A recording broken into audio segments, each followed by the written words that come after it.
selon moi, c'est un concept qui est plutôt fondamental, même s'il est vraiment incomplet. La complexité d'apprentissage, c'est vraiment facile à apprendre. C'est pas compliqué, même un enfant de 3 ans peut comprendre. Une résistance qui se fait casser passe en support, et inversement. Ou alors une fois que le prix a buté sur un certain niveau de prix, il est possible que le marché continue à respecter cette résistance. Voilà, en 2 phrases, je t'ai expliqué toute la stratégie. Maintenant, pour ce qui est de la fiabilité, c'est plutôt moyen.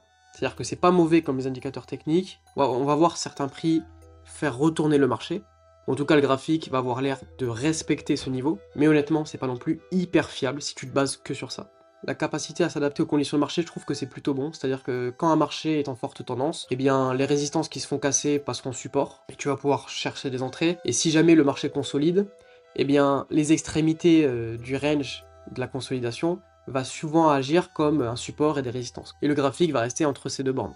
Donc je trouve que c'est plutôt bon sur ce point-là. Ensuite, pour ce qui est des performances, honnêtement, je trouve que c'est plutôt faible, surtout si on se base uniquement sur les supports et résistances,